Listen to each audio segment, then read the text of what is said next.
Hey y'all, it's Renegade, and it's time to spill more Reali-Tea in another Reali-Tea retrospective. As always, this series will take a deep dive at some of the most popular shows that have finished here in 2024. We'll start with my spoiler-free review to give anyone who hasn't seen the show a taste of just what you're in for. Then we'll get into an episode-by-episode review of the most needed to be talked about moments. So let's get some discussion going in the comments below, y'all. In today's recap, we take on the latest mainline entry in MTV's longest-running reality TV competition series as they attempt to find a brand new winner. Let me welcome you all to the Challenge 39 Battle for a New Champion. Now, Challenge has been around for forever at this point, with many noticeable cast members reappearing season after season and featuring some of the most physical and grueling challenges seen on TV. For their 39th season, they attempt a complete rebrand of their format as they invite 24 previous contestants from all over the world who have not won a season to determine who among them will be the newest challenge champion. While in theory, I really love this idea of giving some fresher meat their time to shine, the Challenge's mainline series is not necessarily known for the best track record in recent history with quality. So how does this series stack up against the rest? Let's discuss in my spoiler-free review. When it comes to the new format, the challenge is known to always flip up its structure with each new season, with this season taking it into three different phases: control, or group challenges, chaos, or competitive team challenges, and conquest, completely individual challenges. Season starts out with a $300,000 grand prize. However, money can be earned or lost based on the outcomes of challenges and eliminations in the chaos rounds, where previous challenge champions return to steal money while eliminating the remaining hopefuls. This all culminates in one final 2-day challenge where the top three split the prize pot, where the winner takes home $250,000. I do think this three-phase structure was very ambitious, and on paper, I would think it would work out very well. And for the conquest portion especially, I think I was very invested, but everything leading up to that was kind of difficult to get through if I gotta be honest. The control format was pretty entertaining enough, but as soon as I started to get into it, the season changed formats into chaos. But that's when the season hits a huge wall into that format change, just because the champ versus contender duels just don't work out as well for me personally. Yes, it's nice that the player who sacrificed to the duel, who is likely, an outsider to begin with, gets a second chance to win if they can earn it. But the struggle here is that no real change happens in the status quo when these players return. So there is a long portion of the middle game where we basically watch the same episode result occur over and over, where things kind of just turn out very predictable. It also wouldn't be as bad if the challenges were exciting, but for whatever reason this season they implement the least physical challenges they possibly could, to the point where I was seeing challenges that would be used in like old school seasons of Survivor. I do understand they need challenges to be doable by everybody since it is an individual challenge at the end of the day. It was a very strange experience overall for me, knowing where the show has come from to seeing this. But for the positive, I do think TJ Lavin is still the perfect host for the show, and even more so after watching him this season. So that was all a long way of saying I'm going to give the format a C for what I think is an idea that works better in theory than in execution. Now, as far as the casting goes, having a cast of former players that have never won before is the recipe for second chances that works out well in other franchises. So for this franchise, I thought it could be rather refreshing. There is part of me that does feel like having some of these winners back for their 20th season can get kind of exhausting, and seeing a bunch of semi-fresh meat contestants battling out is kind of fun. Problem is that those old champs are definitely huge personalities, and their absence is definitely felt, because I'm not sure if this group was as dynamic as I was hoping for them to be. There was a level of fun missing from me from this group a lot of the time, and while there were some moments of fun, there was just this air of seriousness in this new challenge area that I just got kind of bored with. I'd say some of the standouts are Maurice and Horacio, Kylan and Melissa, Big T, Berna, and Michelle, but everybody else is either super serious, very forgettable, or I think the stress of the game just makes them turn into a dick. Looking at you, Jay. um, I'll give the rest of them their flowers though, because this is sure as hell something I wouldn't have been able to do done. Because these challenges are still pretty physical. So again, I'll give them their due here. I'll give them a C plus for their effort that they put in here. Now, as always, the portion that I'm the most critical on is the story and the editing, and I gotta say I was left pretty unfulfilled by the end of the season. While this goes along the lines of the format, this season just lasted far too long for my liking, and the pacing just was all over the place. There are moments that I really enjoyed, but there was also just so much filler in most of these episodes that I still don't understand why they're so long. I'm going to keep my complaints here short and sweet because it's been pretty consistent for the challenge to kind of be a hot mess. I mean, it's MTV, we're not expecting Shakespeare here, but for watching so many episodes, I feel like I really didn't take much away from it, so I'll have to give it a C minus because I don't know. I don't think it was that great. Overall, the challenge battle for a new champion was an interesting take on a show that has done almost everything, and unfortunately, I think it falls a little flat for me. It's difficult for a show that places so much emphasis on its personalities, especially those that have won multiple seasons in a row, for them to just be all of a sudden gone. It's kind of a strange decision to me, and I'm not sure if their predecessors are able to hold my attention in the same way. Also, what are these challenges? Like, I'm still so confused for a show called The Challenge to not have their trademark challenges return. In the end, the real challenge of the Challenge 39 becomes just watching it, unfortunately. And I'm going to have to say this season is up C overall for me. So, now that you know what the show is and what my thoughts are on it, let's get into the real tea, y'all. If you haven't seen the show, I definitely suggest stopping here or use the chapter guide to go to specific episodes.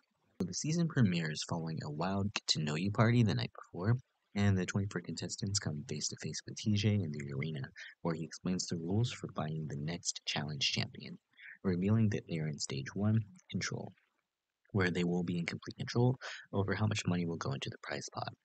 Now, in the control phase, all players will compete together as one group to complete a challenge. If they are successful, $50,000 is added to the prize pot.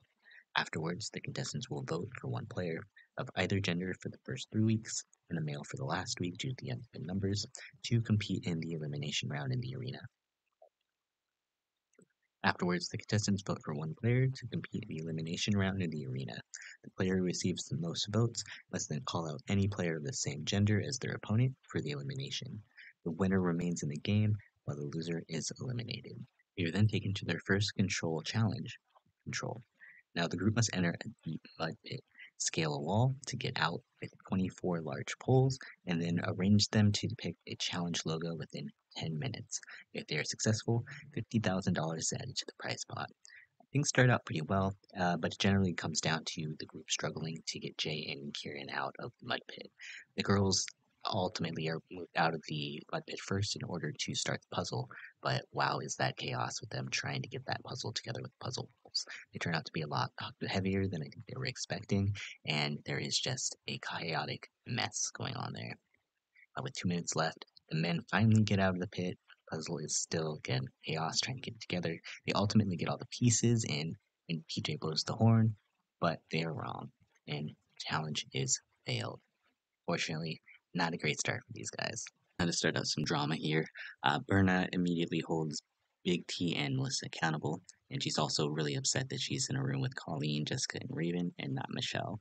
Um, Berna's already starting out things just crazy, which is just like, girl, you gotta get a grip. She's definitely having issues fitting in, and when Michelle and Huey go to try to help her, she ends up lashing out at them very defensively.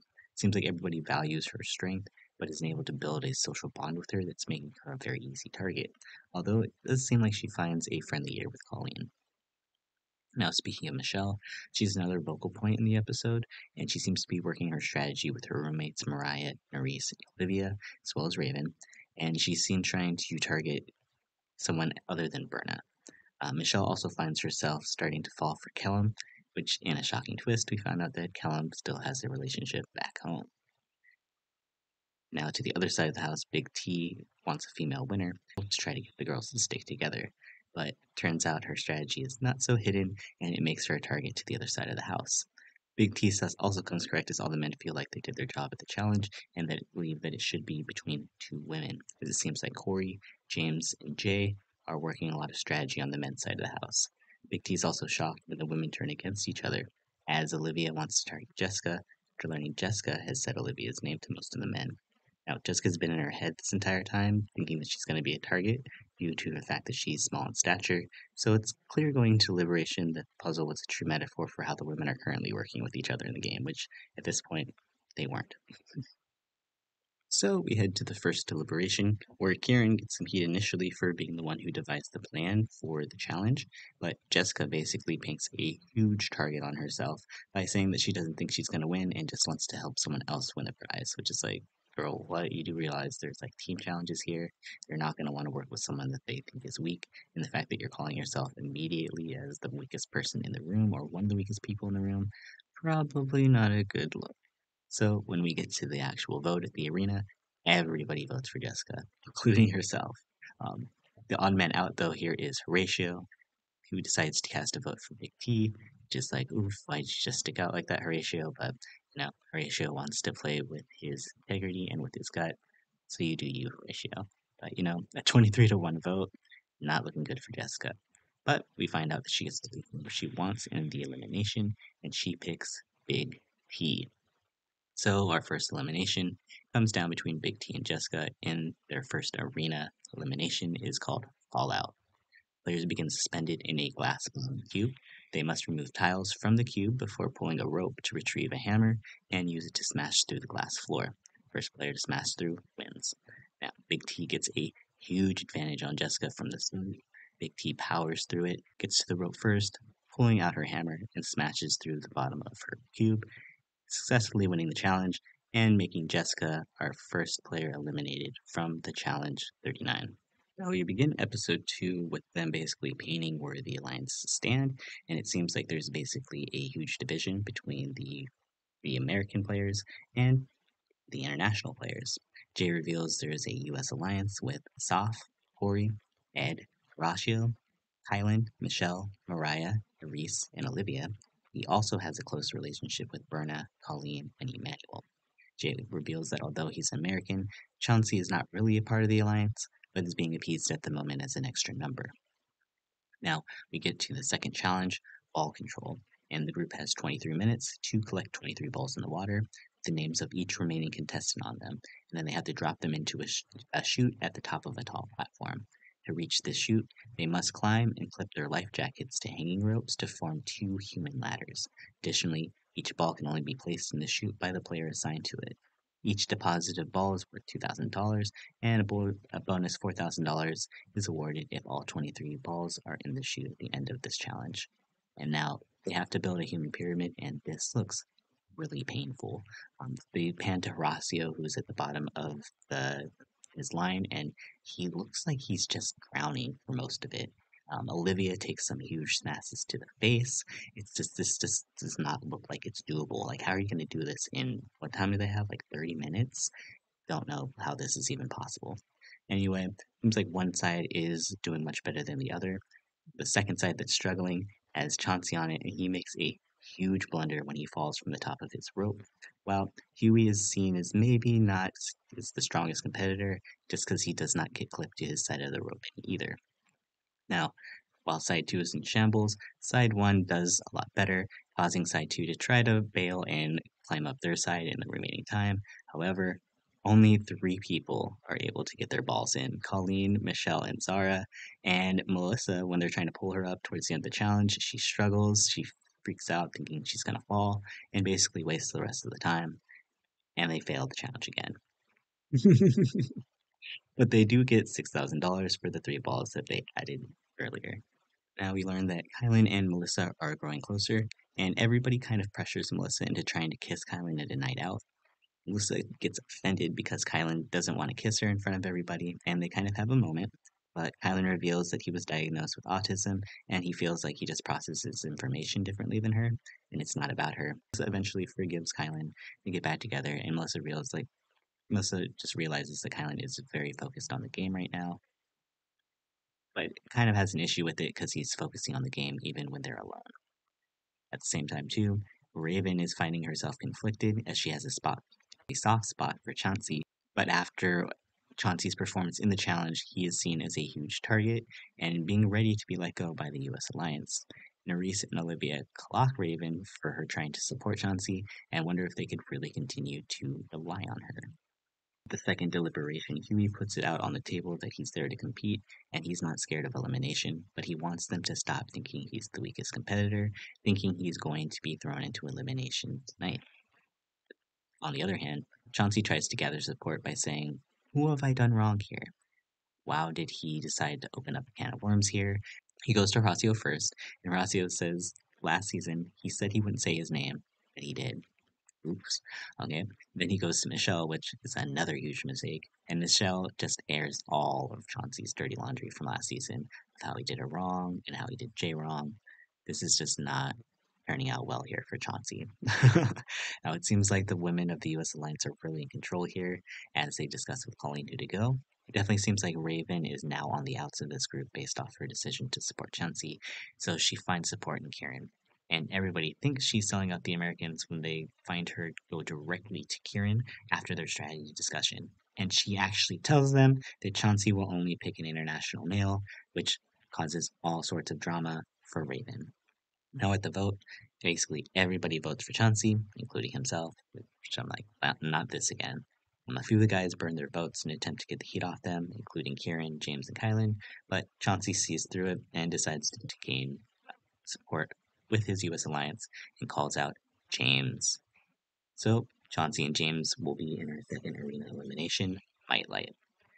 Now it's played in 3 rounds. In each round, players collect illuminated cylinders from the boundary of the arena and place them into slots in the wall in the center, attempting to line up as many rows of 3 as possible. The player with the most rows of 3 at the end of 3 rounds wins. Now, James initially gets the lead pretty quickly in the first 2 rounds because he's a lot smarter about where he's placing his pieces, but he also gasses out pretty bad heading into the final round, allowing Chauncey a chance to catch up. While Chauncey does make a pretty good comeback, his deficit from the first 2 rounds was just too big to make up. James wins the challenge, and unfortunately Chauncey becomes the second player eliminated from the challenge 30-man. After the last elimination there, James comes back to the house feeling pretty good, and he admits that he's attracted to Mariah. Mariah also feels the attraction mutually, but she's with Johnny Bananas as well too, so it's kind of an awkward situation. Can't wait to see where this goes. Spoiler alert, it goes. Raven is under fire for the moves that she made last round, as they're still not sure why she voted for Huey instead of Chansey, and why she's spilling all their alliance's information to the enemy. Raven starts to notice that none of the girls are speaking to her, so she knows something is up. Meanwhile, Big T cooks everyone a chef-certified steak meal in hopes of bonding everybody in the house. We learn at this meal here that Hui, that she feels safe with Horacio because he's willing to speak Spanish with her, and is someone from the challenge, I believe, Argentina. She is a native Spanish speaker, so you can definitely tell that Hui is a little bit out of her element, so it's cute that Horacio is trying to make her feel included. Now, as the party escalates to the pool, the drinking and fun continues. But Berna has a moment where she feels like Melissa and Big T are rolling their eyes at her and bullying her over dancing. This triggers Melissa when Berna confronts her because she's used to being bullied in school during her childhood, and this causes a huge argument between Berna and Melissa. Talon is worried this will put a target on both of them, while Berna feels on the outside, and Emmanuel comes to her aid and proves that he is actually there for her. It seems like Berna is having a big issue with the social element of the game, but with Colleen the episode before and Emmanuel this episode, it does seem like she does have some companions there with her. So that leads us to the third challenge of the control phase of the game, Control Tower. In this challenge, our 22 players are split into 2 groups. 16 of the members will be divided amongst 8 numbered buggies, each with 1 driver and 1 passenger. The remaining 6 group members must solve a math equation, then, from a control tower, direct the buggy drivers to their correct positions to replicate the equation. To fully replicate the equation, the passengers must also arrange large plus and minus signs into their correct position. The group then repeat this process, attempting to solve and replicate as many of the 4 equations as possible within 30 minutes. For each equation solved and replicated within 30 minutes, $10,000 is added to the pot, and $10,000 bonus will be awarded if all 4 equations are solved. Now, Michelle takes the most leadership position directly, where she is calling out where the parts to go, and does a really good job at it. Ed and Kylan do pretty good in the math up until the 3rd problem. Kylan swaps out with Jay, and they get it. And then Kylan swaps back, and they have no problems. The only hang up here is Hui. She does get some focus on her because she is English second language, and does have some slight problems understanding directions. But ultimately, an easy win. About time they finally win, and $50,000 is now added to the prize fund. Later that night, Berna and Melissa clear the air and forgive each other, while Jay has his discussion with Michelle about Callum being the leader of the opposite side of the house. Raven continues to try to backtrack from last week, but Berna is also seen as a huge target going into deliberation as well. However, when deliberation actually begins, all the attention really seems to be on Raven. She tries to explain her reasoning for supporting Chauncey last week. Girls decide they want to burn their votes to keep it between Berna and Raven, but Corey stands up to the women and says they are really giving the men a lot of power to take out whoever they want if they're refusing to vote for Berna or Raven, which causes some drama between some of the girls and Corey. Now, at the vote, all the men basically decide to vote for Raven, allowing all of the women to burn their votes. That means that Raven gets sent into the arena and now gets to pick her choice of who she wants to face against. Although she does know that all of the women burn their votes, she chooses Sahui to face, and the two will face off in Dirty Deeds. Now it's played in 3 rounds. Each round, players search through a pile of dirt containing 3 items and attempt to bring them into their baskets at the boundary of a circle. Physical contact is allowed between the players within the circle to steal the items. However, items cannot be stolen once deposited. The first player to deposit 2 of the 3 items to their basket wins the round, and the first player to win 2 rounds wins the arena. About time we finally get a physical challenge here, and in the first round, it does seem like Maria is trying to help Raven, while Horacio coaches Ahui. Raven doesn't really pay attention to Ahui in the first round, which allows Ahui to just dig her item up and deposit it quickly. In the second round, Raven learns from her mistakes and stays close to Huhui so she could fight her for the item when Huhui finds it, which turns out to be the much better strategy, as Raven is easily to get the item from Huhui. In the final round, it comes down to a wrestling match, and Raven wins. Huhui is such a sweetheart, but unfortunately she becomes the third player eliminated from the challenge. Now our final episode of the control phase begins with some tension between Corey and Zara, because Zara is still upset that Corey has been disagreeing with the girl's strategy and threw out her name last round. So Zara feels like she's going to return the favor as fair play. The group goes to their 4th challenge, Under Control. The group must swim to 25 buoys in the water, collect puzzle pieces submerged below, and then use them to solve 5 puzzles located on floating pontoons. Each group member must collect at least 1 puzzle piece, or wait for help from someone who has collected their first piece before they can help solve the puzzles. They must swim each completed puzzle to a final platform. For each puzzle brought to the platform within 15 minutes, $5,000 is added to the pot, and a bonus $25,000 is awarded if all 5 puzzles are at the final platform. Now, Berna and Nerys are seen as the weakest swimmers, while Jay, Karen, Callum, and Emmanuel are nominated as the best swimmers to go twice. Huey speaks up, wanting to be valued as a strong teammate, and is kind of throwing everybody off. Ultimately, does not get his way. Now, I'll be honest, didn't really pay attention to this mission. Didn't seem like it was very difficult, honestly, for them, especially when they had people able to go back and help them get the pieces. They complete it. Yay, $50,000 is added to the pot, bringing their total to $406,000. Now, later that night, there's a pride party and a coming out party for Big T. It's often a manual do drag, and it's honestly just really cute. Corey and Huey are very supportive towards Big T, but Zara uses the moment to turn people against Corey for stirring the pot. Huey makes a comment Callum is the most likely to cheat on his partner back home, which kind of pisses Callum off and makes him spiral a bit. Meanwhile, Mariah and James are clearly getting closer, even though Mariah is still kind of with Bananas, making everybody a little awkward again.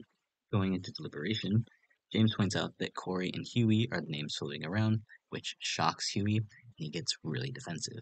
Corey apologizes to Zara for calling her out, which she forgives but won't forget. Nerys feels the easiest thing to do is to call out James, as they know for a fact he is a big threat who is not with their alliance. But when it comes to the vote, all of the women vote for Huey. The men turn around and burn vote, which the women find hypocritical. Meanwhile, Nerys is shocked that the group is not going for James, so she ultimately decides to join them in voting for Huey. Huey calls out Kylan, and the two play in the 4th arena match, How I Roll, which is kind of a lame one. Each player has a rotatable track with 9 balls. They must align the track with 9 baskets and roll the ball down the track to have them land in each basket. First player to land all 9 balls wins. Like, what even is this challenge? I gotta be real, like, this is pretty lame and not what I would expect from the new era of the challenge, but it does seem like they're trying to go with a lot more puzzle-based challenge, which kind of defeats the aspect of the challenge to me because it feels like the whole idea of the show is to have more physical-based challenges. If you turn it into, more mental-based challenges and things like that, it kind of feels more like Survivor to me. But, I'm not the showrunner. Y'all do you. Anyway, Kylan is slower and more precise, while Huey is definitely a lot more panicked. No surprises here for me though. Kylan easily wins this duel, and Huey unfortunately becomes the fourth player eliminated from the challenge. Episode 5 begins, and TJ announces that we are officially in the Chaos phase. Now, in the Chaos phase, players compete in challenges in pairs or in teams. The winners are immune and earn the power to nominate one player of the designated gender to potentially compete in the arena. The House, besides the winners, then vote to nominate a second player of the same gender to potentially compete in the arena. At the arena, a former champion of the challenge enters to compete against one of the nominated contestants, or a contestant of their choice, depending on the outcome of the draw that they partake in. If the selected contestant defeats the champion, they remain in the competition. However, they are eliminated if they're defeated, and $10,000 is taken out of the prize pot and given to the winning champion. Now, we learned prior to the challenge that Soph is secretly working with everybody, thinking that he's on both sides of the house, but considers Jay and Corey his best allies. Kieran is seen as their biggest competition, but he also knows that he was the runner-up in Australia, so he feels like he stands a good chance. At the challenge, they compete again in their first Chaos Challenge, Upside Down World. Played in male-female teams of two, teams begin strapped to a propeller, which is mounted to the side of a truck. As the truck speeds down a runway, thereby spinning the propeller, team members attempt to collect rings at the top of the truck and land them on targets and poles along the run. Landing a ring on a target is worth 5 points, and landing one on a pole is worth 10 points. The team with the most points wins. Some highlights here. Karen and Zara end up doing pretty terrible. There's a moment here where Emmanuel takes all of the rings and just ends up dropping all of them. Corey says he hates heights, but he manages one amazing pass with Raven, consistently getting him on the rings as well, and it solidifies them to win. Now, the winning pair does have to select one male to go into the arena without too much deliberation. Raven doesn't want to vote for anyone else on her side, even though Corey wanted Kieran or Callum to go. Seeing that he's the least connected on the US side, Corey and Raven decide to select Soph to go into the arena. Soph gets pissed off because he valued Corey's friendship, but Corey's like, I met you like 2 weeks ago. Corey is trying to play the middle too, but ultimately the decision kind of blows up in his face. Corey does find a safe place in James, though, as a future possible ally. Now, Michelle is pissed off because no one knows what chaos truly means, and everybody is speculating that female partners may have to go in with their male teammates, which obviously means bad news for Michelle, if it's true, because she's partnered with Asaf. And her and Corey have it out during the night, and Corey cheerfully apologizes to her.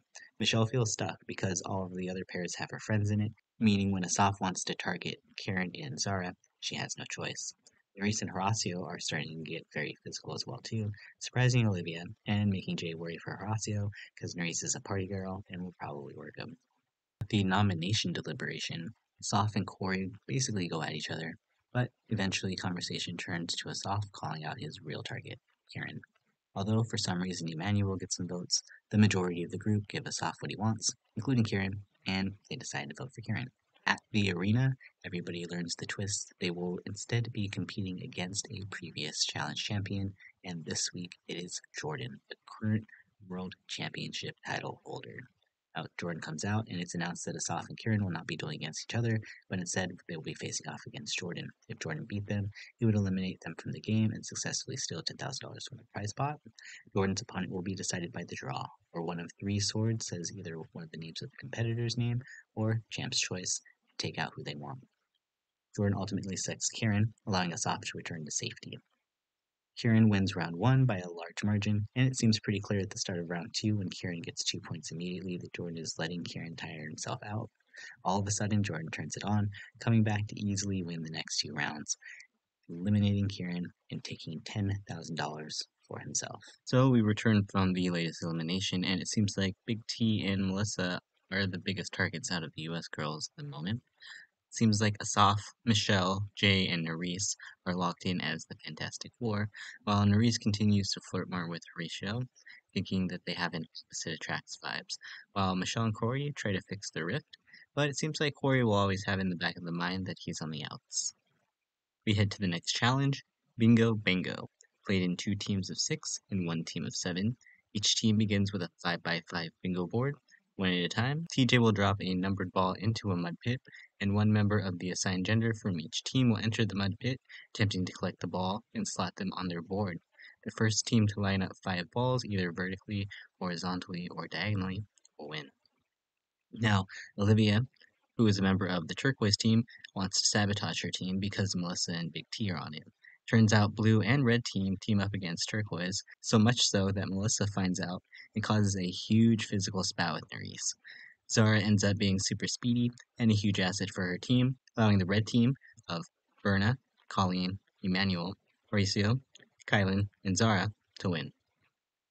Now, the winning team has to select one female to send to the arena, and there is a huge split between Melissa being the choice and Kylan pulling for anyone who isn't Melissa. They kind of piss TJ off for taking so long, but eventually Horacio steps up and breaks the tie, deciding to vote for Melissa to go in. Melissa attempts to clear the air with Nerys, but the conversation just turns into another huge fight. Melissa realizes the only way to save Big T is to try to get people to go for Raven, which Big T does not want to do. At this point, Kalen is realizing that nobody but internationals have left the game so far, and he points this out to Asaf, but he doesn't realize that Asaf is in on it. Asaf writes this out to Jay, to which Jay realizes it's time to take Callum out, regardless if Michelle likes it or not. But it seems like she's actually okay with keeping game and personal relationships separate for now. There's also a hot moment where Horatio does a striptease for Nerys. Yes, I mean, how did I not notice Horatio last year? Did not even realize he was there. This year he's coming out of his shell, and I'm feeling him. I'm feeling him. I think we have a nomination for this year's hot list at the end of the year. Anyway, so we get to the nomination. It's pretty much between Big T and Raven, and when the unanimous vote, it's Big T. And to be honest, these eliminations are going to be a little predictable moving forward, and you'll see why. So as we get to the next arena, they bring out champion Kaz, the winner of the World Championships with Jordan, and also the UK1 champ, and she pulls Big T. They go head to head in the 6th arena battle, Loaded Barrel. Players begin inside a barrel and must roll themselves to collect 5 bags of puzzle pieces around the arena before using them to solve a puzzle. The first player to solve the puzzle will win.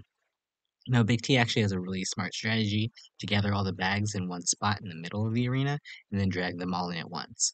Kaz is actually struggling to move the cylinder, which makes me wonder if she has a weight disadvantage because Big T is a lot larger than she is. Big T gets her bags in first, but Kaz is right behind. The puzzle is pretty basic, so the lead ends up being too much for Kaz to come back, and Big T saves not only herself, but the $10,000 will be taken out of the group bank. Let's go Big T for her second elimination duel, and we end the episode heading into episode 7. The start of the next episode sees Horatio become the talk of the house, as everyone sees him not really playing the game, not really taking sides, or talking politics. Horatio himself notes that last season his opinion wasn't really valued, so he's having trouble realizing that he has some weight in his decisions. Players like Callum and Emmanuel are seen doubting Horatio, while we learn a little bit more about Emmanuel and that he's fighting to retire his mother back home. We get to the next challenge, Working the Angles, played in 5 teams of 3 and 1 team of 4, with one team completing at a time. Teams begin on a large pyramid suspended over water, which has a puzzle key on one of the faces. They must work together to recreate that key, using puzzle pieces at a second pyramid, swinging on a rope to get there. The team with the fastest time wins. Now, some funny moments here are Olivia taking a huge fall, Berna showing her butt cheeks, and Mariah not wanting to ruin her nose job, so she just stands on her pyramid. Big T really steps up and helps secure the win for her team, allowing herself, Horacio, and Kylan to win. Let's go, underdogs. Now, the winning team will select one male to go into the arena, and looks like Horatio has to make a decision. Look at that. Now, Kylan is pushing really hard for Emmanuel, but Horatio doesn't really want to do it, but he's also not fighting hard for his other option, Callum, because Michelle is close to him. So he caves in, and they go for Emmanuel. This pisses off Emmanuel, and Emmanuel wants Horatio's head on a stake.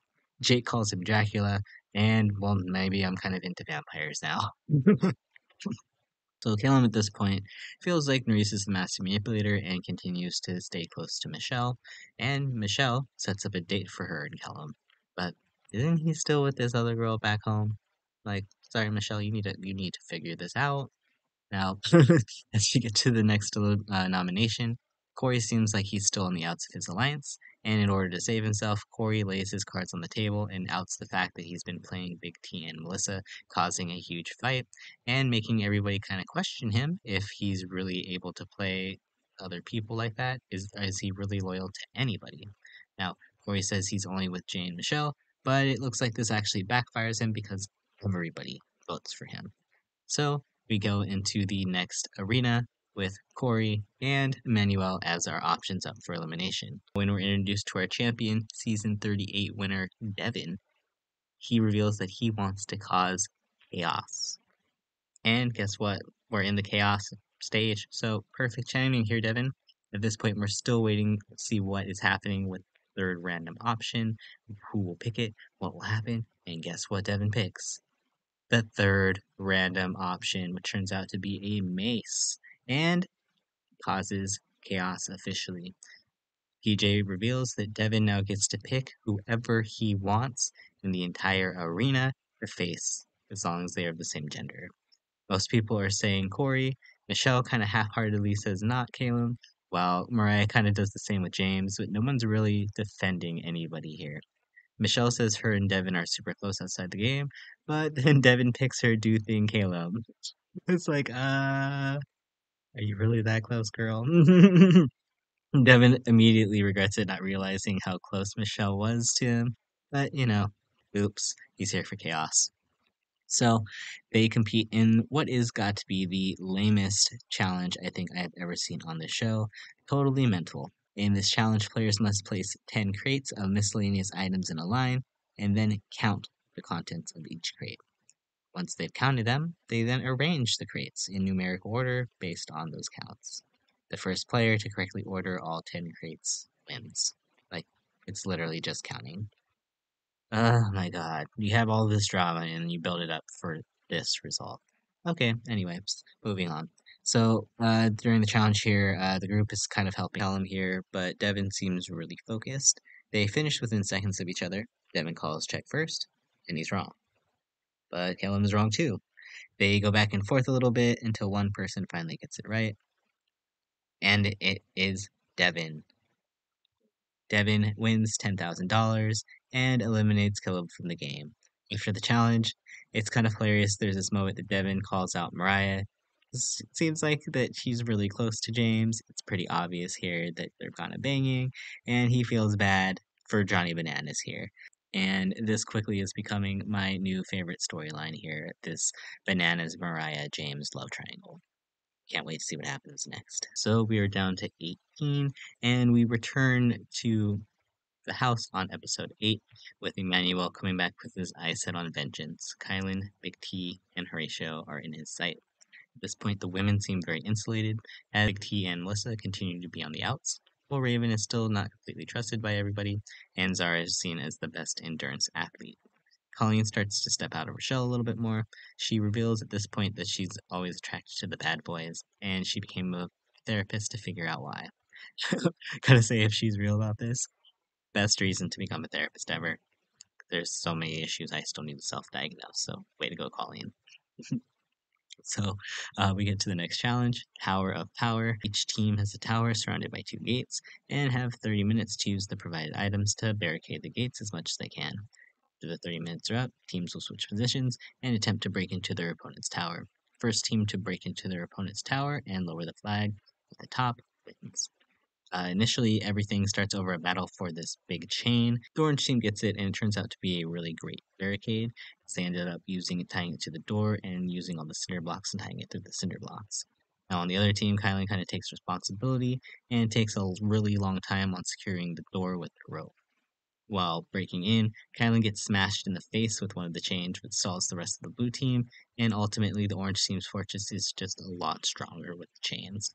Orange team of Berna, Corey, Emmanuel, James, Jay, Mariah, Nerys, Raven, and Zara win. The group has to decide on one female to send into the arena this week, and shocker, shocker, Melissa is seen as a bigger threat, and it is basically between her and Big T. So they basically decide to throw Melissa in now and want to throw Big T in later. Mariah realizes that Big T and Melissa are on her side, so she does try to advocate to shift the target to Colleen, who is being a quiet threat. Raven kind of reveals indirectly that Colleen is a target by Mariah, and she had a feeling based on the fact that the girls have been acting weird towards her. Melissa just starts calling more people out at the bar. This is another one of my favorite random storylines that has happened in the last few episodes here since Melissa's become a target. And people are actually giving info to her, though. Like, Raven kind of falls for her lies, but then ends up turning into a bitch fight when Melissa throws her drink on Raven. Oh my god, finally things are starting to turn up here. Best fight that I've seen this season. I will say Melissa had a kind of a pretty smart idea trying to turn it all around on Raven to save Big T, but it doesn't seem like anybody in the other alliance is believing it. Meanwhile, Kylan's game feels like it's starting to unravel a lot, being that he's sticking with Melissa and not really writing hard with the US's alliance's inner circle. Emmanuel pretends to want a secret alliance with him, but he's still coming for him because of his family. Um, as we head to nominations, there really isn't any question here. The women obviously check their numbers here, and they all just throw Big T in. I will say Big T and Melissa, it's such a cute friendship, and so sad to see them have to go in again for such a boring, boring, predictable vote. But as we get to the 8th arena, it's revealed that their champion face-off will be Casey, winner of Season 37. And unfortunately, for the third time, Big T is chosen, and she will have to face off this time against Casey in Pole in the Storm. In this one, players begin at the center of the arena with both hands on a pole. First player to wrestle the pole out of their opponent's hands wins. First player to wrestle the pole out of their opponent's hands 2 out of 3 times wins. And thank you for finally giving us a physical competition. We love the pole wrestle. Such a classic challenge. Anyways, we begin in the first round, and Casey definitely has the upper hand, but things go a lot longer in the second round. Casey initially has a huge advantage, but Big T starts to change the tide slowly, slowly, and oh my god, she ties it up. It literally all comes down to the last round.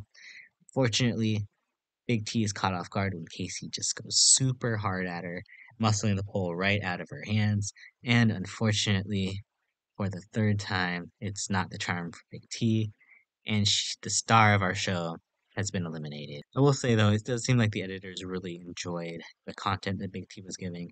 We could definitely feel her presence. Not the same show when she leaves than when she was here. So I won't say she was the star of it, but you could definitely feel that Big T's absence when she's gone. So sorry to see it go, Big T. We get to episode 9, and Melissa returns to the game, and she's alone and is upset and is trying to figure out how to navigate the game without her most trusted ally. While the other people she wants to work with, Horatio and Kylan, are still under fire for their decision to target Emily the round before, which shows they are not committing to either alliance, and both sides are ready for them to play with one side or the other, or get out. Now we get to our 5th Chaos Challenge, Doomsticks, and it's played in male-female pairs in one team of 3. Teams compete in 3 events. For the first 2 events, the last place team is eliminated from the challenge, while the winners must then eliminate 2 other teams. After that, the team that wins the 3rd and final event wins the challenge.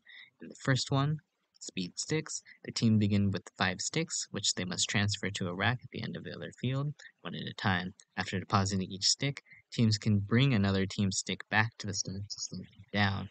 While Kylan and Michelle are targeted right away by Berna, Colleen, and Emmanuel, so they lose round 1. Asaf, Raven, and Zara win round 1 and choose to sit out Ed and Colleen, and Melissa and James. Now round 2, Power Sticks. Teams must pull a sled between 2 ends of the field, loading one heavy stick onto the sled each time they reach an end, continuing until they collect 5 sticks and cross the finish line. Now in this one, Jay and Mariah kind of give up and lose and are eliminated, while Asaf, Raven, and Zara use their numbers to their advantage to win.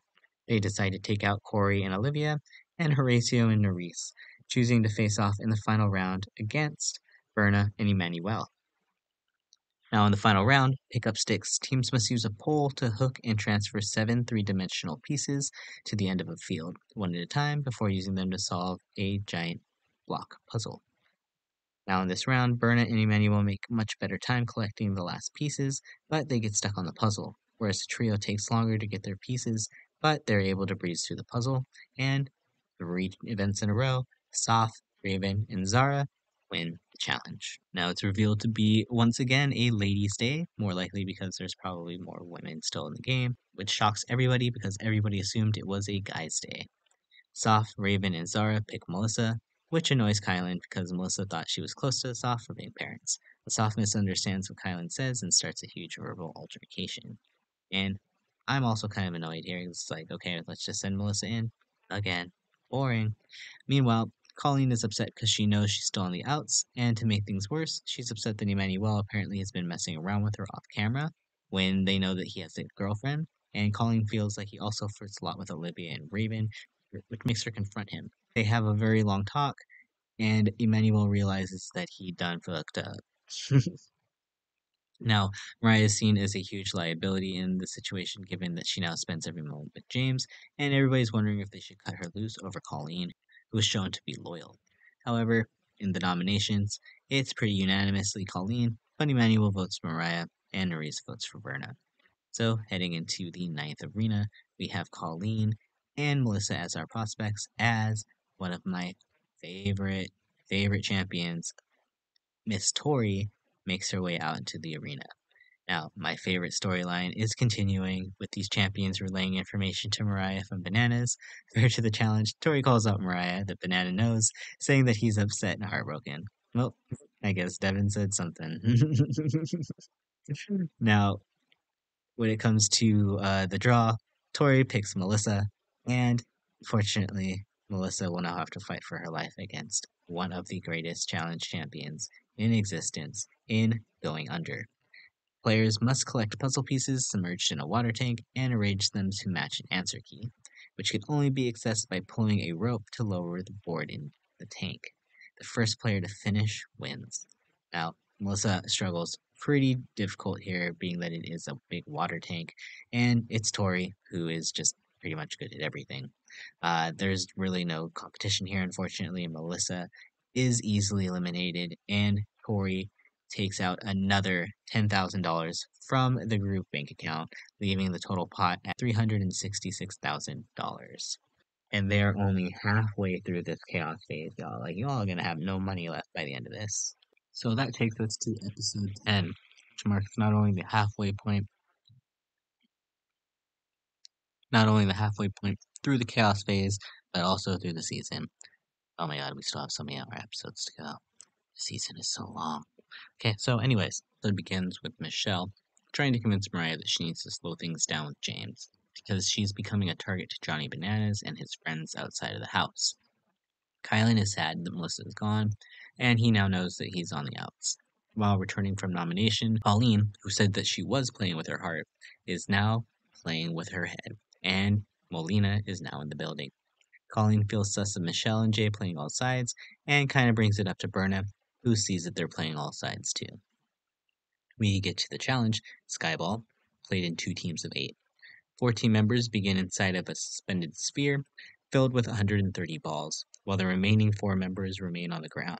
The team members on the ground solve a puzzle to reveal a code, which the team members in the sphere use to unlock 2 small openings before dropping all the balls through the openings. The team members on the ground must then collect the dropped balls and place them in their team's pyramid structure. The first team to place all 130 balls in their pyramid wins. Now, blue team eventually gets their puzzle done first, allowing them to open their sphere first. But orange seems to collect balls faster overall.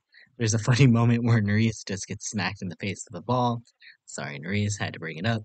And for the orange team, Jay actually looks like they're a superstar as Jay kind of steps up to the plate as he gets to the top of the pyramid before Ed does, allowing them to start actually making up for the lost time for the puzzle, getting the balls into the pyramid first. They use their time advantage to their advantage, and the orange team made of Saf, Colleen, Emmanuel, Horacio, Jay, Mariah, Raven, and Zara win the challenge. Now it's revealed that today is a male elimination day, and Mariah obviously doesn't want James, so she pushes in Kylan. Horatio is kind of shocked that Jay doesn't speak up to defend Kylan, so Kai gets picked. Horatio reveals to Kylan what had happened, and Kylan knows that Jay and Michelle are still the center of everything. But things for Michelle are getting more awkward as Berna still feels unappreciated as Michelle's ally. Michelle has a nice heart-to-heart with Olivia about it, and it's clear Michelle is playing the game for two right now and supporting Berna. But I do think it's sweet that she's still fighting for her friend. It's just the same, unfortunately, that Berna does not see that or feel it. At the same time, Mariah makes a deal with Nerys to save Horatio if she saves James this one time, but Mariah still wants Horacio out. James is kind of lax about the situation, which kind of annoys Mariah that he's not making a bigger effort. Meanwhile, Ed has been flying under the radar and thinks he's more liked than Corey, so he won't be targeted. But Corey's actually been working his social connections, so it seems like the vote is actually between Ed and James. We get to the actual nomination vote. Even though James and Kylan say Ed, everybody else says James, including Nerys, who has just left Horacio wide open to revenge from Mariah. So that sets up the stakes as we get to our next arena, where we reveal our next champion is an old school one, Darrell. So excited to see Darrell here. And he picks Kylan. So they will face off in Firewalker. And this challenge seems kind of fun. The players begin suspended on a hexagonal platform, which has one fireball branching from each corner. They must rotate and maneuver the platform using their body weight to ignite each bowl at the nearby flamethrower. First player to light all 6 bowls wins. Now, Kylan gets a pretty good lead, and as most of these challenges seem to happen, you get the lead early, you keep it. And that's exactly what happens here. Darrell struggles, and Kylan ends up winning the challenge, saving not only himself, but the $10,000 from coming out of the group pot. Very happy for Kylan, did not want to see him leave. However, there's no time to relax because the start of the next episode begins at the end of the last elimination, where it's revealed to everybody that there is a night challenge. So, in this challenge, called Banquet of Champions, they will be played in 4 teams of 4. Teams must transfer 3 numbered boxes from a field to their team's table to form a code, which unlocks 4 dishes: brain soup, skin and colon stew, boar snout in an ear, and a spicy surprise drink. Ugh. Before picking up each box, teams answer a trivia question. If they answer it correctly, they can take the lighter version of the box. However, if they answer incorrectly, they must carry the heavier version. Afterwards, the first team to consume their 4 dishes wins. The teams start out pretty close, but eventually 2 teams start to lead the pack.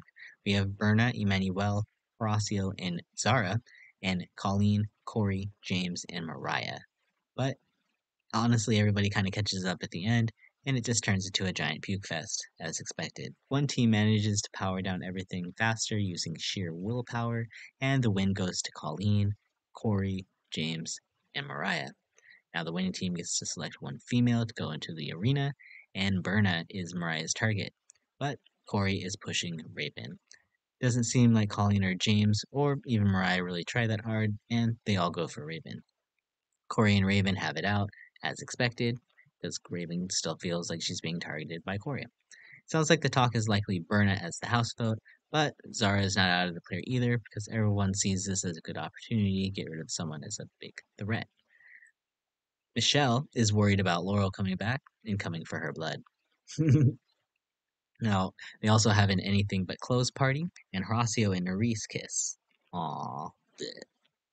Horacio eventually reveals that he has commitments once the show ends for like 8 months, but makes Nerys realize that things with Horacio probably aren't realistic. Kind of sad. But eventually, after having a very tearful conversation, they decide to try to stick it out and just enjoy the time for what it is and worry about what happens later. Berna, being herself though, starts more problems for the group. First, she interrupts Horacio and Nerys, who are cuddling in bed, kicking Nerys out of the room. Then, Berna stops Emmanuel from flirting with Raven because he has a girlfriend. Well, guess Emmanuel didn't learn his lesson there. But Berna, what you doing on a women's elimination day, girl? Like, wait till tomorrow to start some drama. However, going into nominations, Zara decides that she's going to take everything into her own hands, nominating herself to go into battle. So, everybody votes for her. So, sets up the stage for our 11th arena, and Raven and Zara are our options. Champion turns out to be Laurel, and hilarious because earlier Michelle is so scared and love the foreshadowing. I'm kind of hoping at this point that Laurel pulls out the chaos, but instead she pulls Raven, which I'm still fine with. And they compete in their 11th arena challenge, Chain Reaction. Now, in this challenge, players must pull a multicolored chain through a pyramid to retrieve a code at the end and use it to unlock a box of 100 colored pegs. They must then arrange the pegs on a board to recreate the 10 color sequences on the chain they just pulled. The first player to finish this wins. Now, Laurel and Raven are pretty neck and neck, and gotta say, I gotta give to Raven here that she's keeping up with Laurel because, in my mind, and knowing my history with watching Laurel, she's a beast. She's a beast. But eventually, Laurel gets one peg wrong, which allows Raven to snatch the victory out of her hands. Raven stays for the second time this season and keeps the $10,000 in the pot. Gotta say, it was a very, very shocking result here. Was very, very much so expecting Raven to leave. So good on her for nabbing that victory there. Episode 12 begins with Michelle recounting the fact that Laurel is now not available as an option for a champion, and she feels much better now, feeling like she doesn't really have any other vendettas against any other veterans, so she should be good for the rest of Chaos. We'll come into that later though, Michelle. Nerys feels like she's kind of been stuck in the middle now of Jay, Michelle, and Olivia, and Horacio and Kylan, and learns that Olivia has been talking shit about her back home on the socials, about her being broke. She hears it from her brother, but Nerys feels stuck because Olivia is still her ride or die, and she's had no reason to really doubt her. However, hearing this from family definitely shakes Nerys' confidence with Olivia. Now, the next challenge, We All Fall Down, is played in 4 teams of 4 in a tournament format, where 2 teams that win their first matchup compete against each other in the final round. For each matchup, 2 teams begin on a platform over the water with a hanging wall between them and attempt to push the wall into their opponents to make them fall into the water. The team that pushes all the members of the opposing team into the water wins the matchup, and the team that wins the final round wins the challenge. Now, despite having 3 people seen on the other side of the house, one team is just way stronger than all the others and powers everybody off the platform.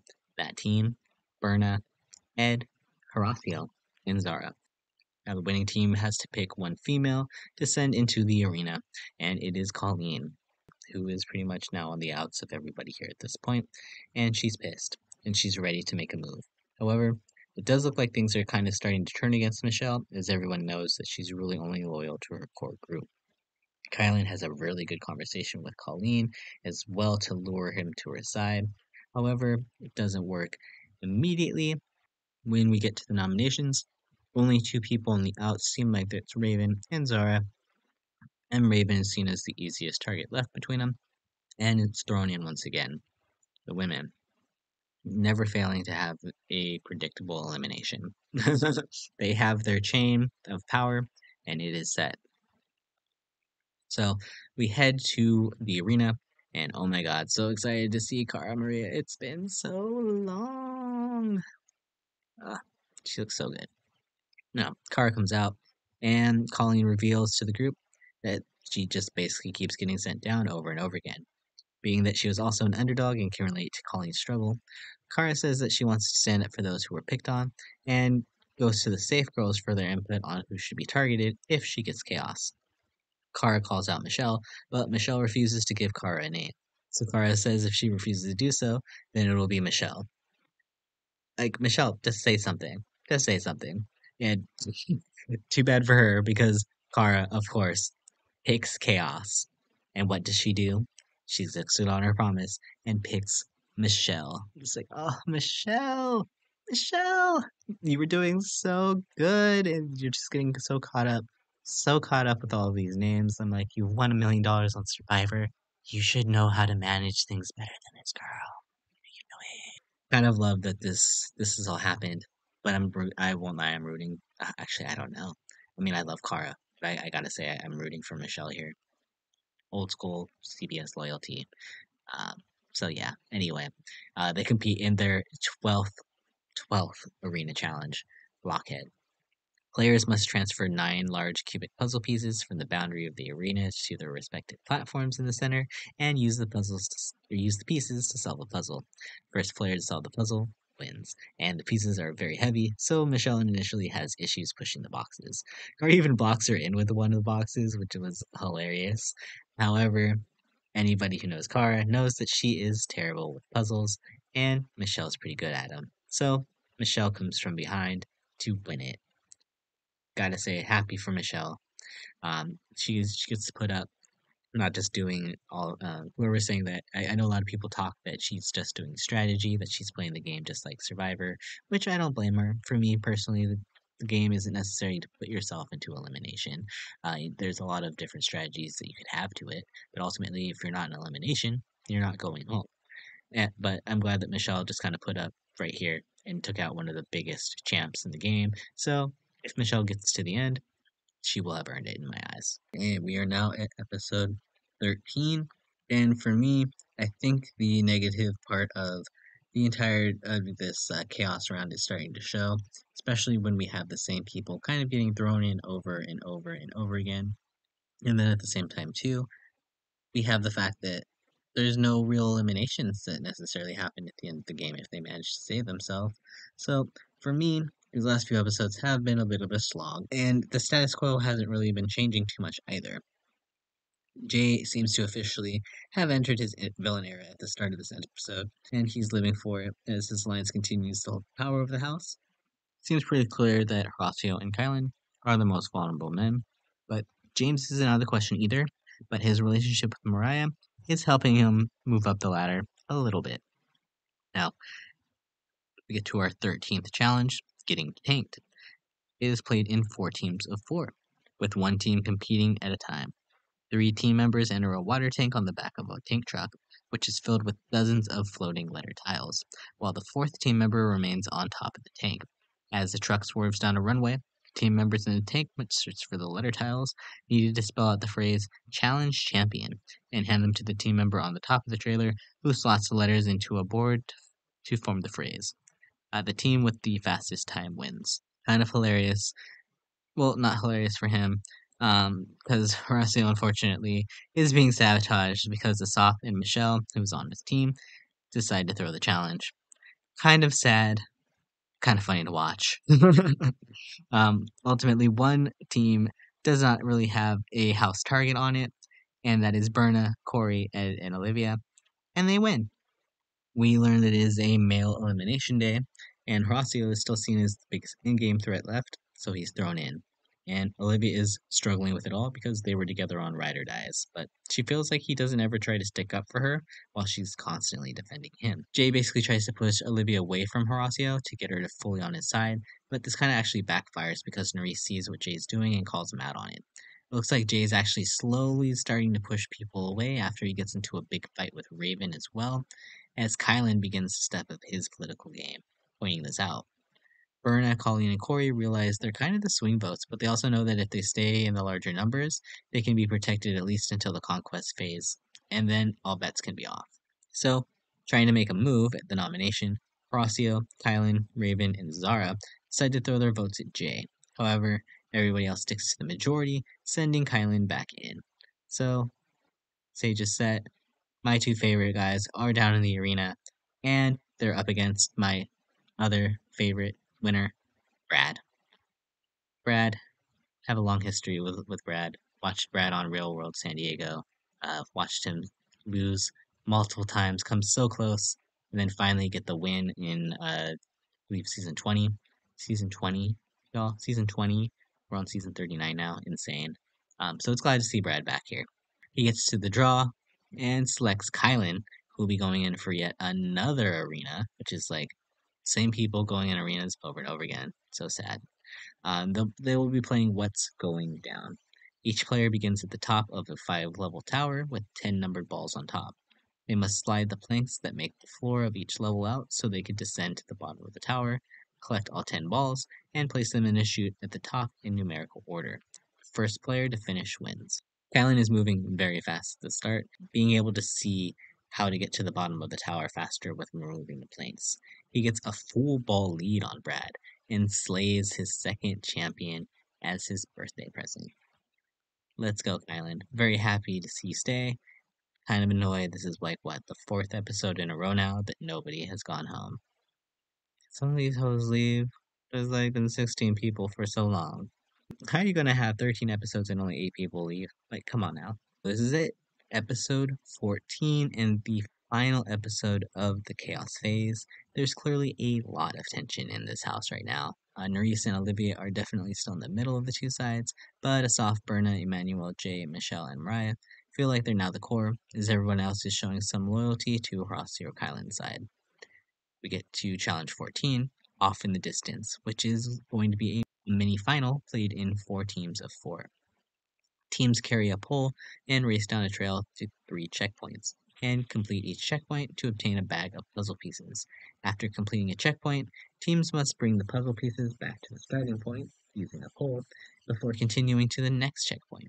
The first team to complete all 3 checkpoints, collect all their puzzle pieces, and solve the puzzle wins. Blue, turquoise, and orange complete the first checkpoint very easily, while Colleen from Yellow struggles holding her team behind. She kind of has a freak out moment and also makes me question her endurance. The blue team of Asaf, Horacio, Olivia, and Zara have a huge lead the whole time, but they lose it on the third point as everyone catches up. Final puzzle ends up being a very similar puzzle to the final challenge that Michelle won on her season of Survivor, and she uses her experience from that as an advantage to win for her team of James, Kylan, and Mariah. Now, outnumbered in the vote, Kylan has no choice but to nominate Horacio to go into elimination. So with Kylan safe, it seems like Ed and Emmanuel are kind of seen as the floaters compared to Asaf, Corey, and Jay. Meanwhile, on their night out, Olivia is kind of getting called out for her ambivalence when she goes to Mariah about her concerns with Jay and Michelle. But it looks like the tide is finally starting to shift, as it's kind of clear that Jay wants to support Emmanuel, and Kylan, Horacio, and Nerys realize they need to take a shot at his closer ally. Now, in the vote between Ed and Emmanuel, it's a deadlock for the first time this season. I'm like, oh my god, things are happening. Ed gets votes from Asaf, Berna, Colleen, Corey, Emmanuel, and Jay, while Emmanuel gets votes from Ed, Horacio, Kylan, Olivia, Raven, Zara. They decide to re-vote, and the votes basically say the same, except Corey decides to vote for himself in an attempt to keep it from tying. However, Ed makes a brilliant move to throw a rogue vote at Jay to keep the stalemate between Ed and Emmanuel going into elimination. Prior to the elimination, Jay and Michelle have it out with Nerys and Olivia for voting against the alliance, which makes it kind of clear where the two sides are at. Heading into the arena, we have no idea what's happening because it's a stalemate, and it all comes down to what TJ wants. And what does he want? Well, he wants chaos, of course. So he brings out the one and only, the legend himself, CT. Oh my god. Where is this timeline that we live in?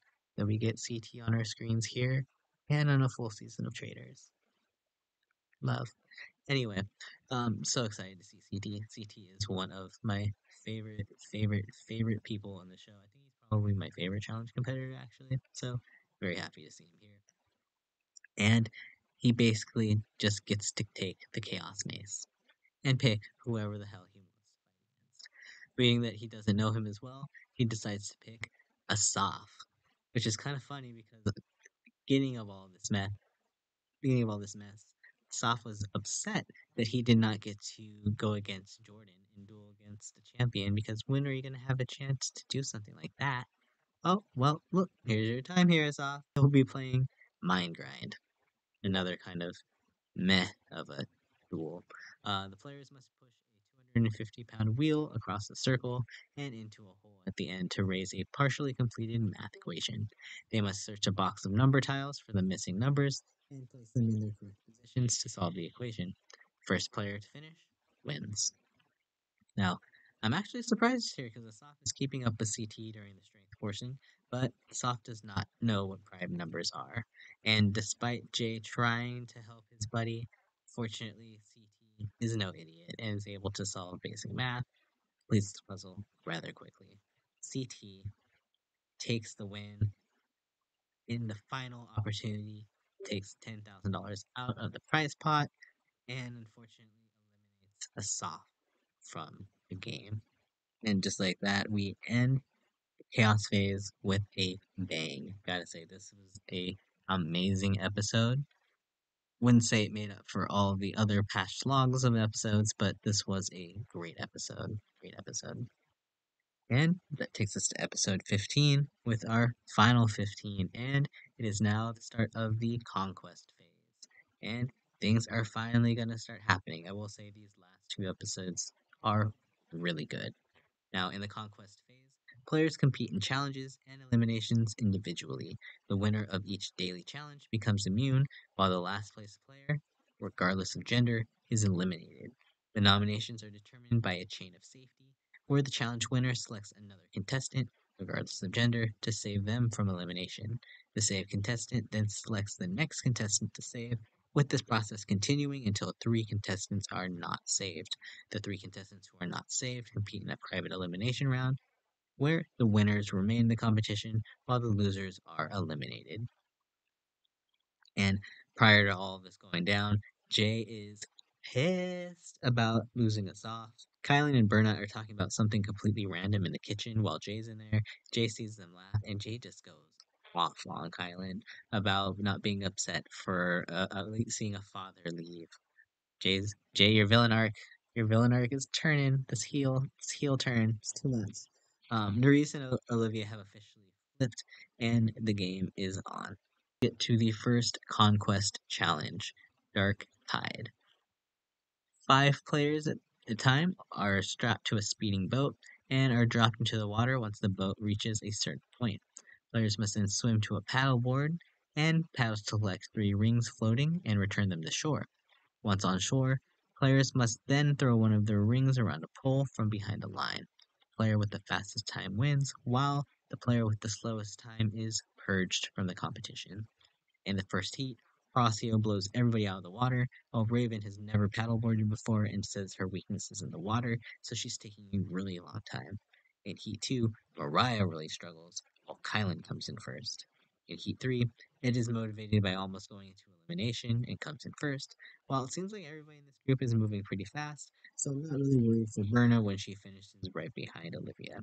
The bottom two expectedly are Mariah and Raven, which is unfortunate for Raven, being that she has gone into so many eliminations at this point. And we learn that the player with the slowest time, who will be eliminated from the game in 15th place, is Raven. Fortunate as it is because Raven did survive so many eliminations, but I will have to say at the end of the day, I do think her decision to support Chauncey in the very beginning was really bad and definitely set her up in the long run to have to play from the bottom. So unfortunately, she kind of put herself in this position to begin with. Although you can say that she was purged on a challenge, so really, the strategy didn't matter. Now we learn that our top two are Ed and Horacio, which is like, okay, 2 players on both sides of the house who will have the control to start off the safety chain. And the winner is Ed. Use that motivation, almost getting eliminated, to win the challenge here. Going into the selection, Ed is torn between working with his original allies or working with those that saved him last time. Although he does feel that he was only saved because they really wanted Emmanuel in, not because they actually wanted Ed to stay. Ed ultimately decides that what happened between him and Emmanuel at the last elimination was too much and decides to save Emmanuel. Emmanuel saves Berna, who saves Colleen, who saves Corey. Corey saves Michelle, who saves Jay, whose plan is to ultimately make Nerys pick between Horacio and Olivia. Jay gets his wish when he picks Mariah, who then picks James. James then picks Nerys, which makes Zara upset because she thought that she was closer to James than Nerys was. And Nerys has to pick between her allies. Horacio is very chivalrous and asks Nerys to save one of the girls, and Nerys decides to save her best friend Olivia, despite still questioning her loyalty from the comments that she heard from her friends back home. We learn again that the Conquest elimination isn't private, and Horacio, Kylan, and Zara compete in our first Conquest, Elimination. Now, in this challenge, players compete to 3 stations in any order to obtain a flag for each station and return them from the start. Each station is composed of an obstacle and a puzzle. The first 2 players to complete all 3 stations win. In this one, they have a balance beam that they have to cross, and then form 6 3-letter words on a word ring puzzle. Second station must crawl under a net before solving a puzzle, which requires them to rearrange stacked colored discs so that each stack is the same color, and at the third station they must scale a wall before solving a Sudoku puzzle. Kylan and Rossio try to team up at the word station, allowing them to make up time on Zara, who finished the other 2 stations and saves Sudoku for last. Now, because Zara chooses to go through the mud first of the second station before clearing the wall, she ends up having an extremely hard time trying to get up the wall, but watching her try to power through it is really inspiring because she doesn't give up. However, just as she gets across and starts working on the puzzle, Kylan and Horacio unfortunately have already finished everything on their end and make it back to the finish, unfortunately eliminating Zara in 14th place. Now, at the start of the next episode, Horacio has a funny moment where he pretends to be eliminated and just Kylan walks back up. Berna and Kylan kind of get into it because Kylan thinks Berna is mean, and Berna thinks all of Kylan's actions are trying to put him ahead of the game, when all Kylan is trying to do is get Berna on his side to work with her moving forward. We get to our next challenge, End of the Line, which is played in 5 heats. Players begin on a platform above water and are harnessed to a rope. They must descend down a rope and use the stopping device on their harness to stop as close to the bottom of the rope as possible. Players are disqualified from the challenge if they fall into the water after failing to stop. The player who stops closest to the end of the rope in the fastest time also receives a $15,000 cash prize. If multiple players are disqualified, the player who falls into the water the slowest is eliminated. Now, this challenge looks painful. Like, the first group goes through and they literally like burn their fingers. Like, I don't know how are these gloves not thicker to prevent that. Like that's painful. Like, no, burns like that. Yeah, already make me cringe. Don't want to look at it. No, gross. Anyway, Jay is really excited for this challenge because he does climbing regularly, but Horacio kind of starts out with a pretty intimidatingly quick time. It definitely feels like whoever goes first here are kind of at the biggest disadvantage, which is why James goes too fast and falls off. When it's Jay's turn to go, he has the right point that not everybody should risk it because now everybody just needs to stay on and not get DQ'd, right? And James will go home. But for some reason, Ed tries to go down to the very, very tip of his rope and he falls off after going so slow. Like, why? Why did that just happen? Literally, Ed, you could have just jumped out on the rope and just stopped. You didn't have to do anything. I get you want to win, but oh my gosh, that was a mistake. Um, and in the final round too, Corey does the same thing. I'm just sitting here smacking my head against the desk, like, what is this strategy? I get it. Again, you want to win, but you also should want to stay in the game first and foremost. Ultimately, comes down to James, Ed, or Corey for the slowest time. But personally, for me, it's kind of obvious since one person inched down that rope. And sadly, our player eliminated in 13th place is Ed. Sorry, Ed. But what was that dumb move? Corey lucks out. And Corey and James luck out, but they're not eliminated. And the top 2 comes down between Horacio again, and this time with Jay, the climbing professional, will win.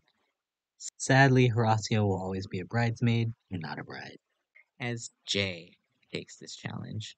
Jay will get the opportunity to start off the safety chain, and once again, the bottom 3 are up for elimination. Olivia instantly feels like she's going to be at the bottom of the list with Horacio, Kylan, and Nerys, and she goes into survival mode.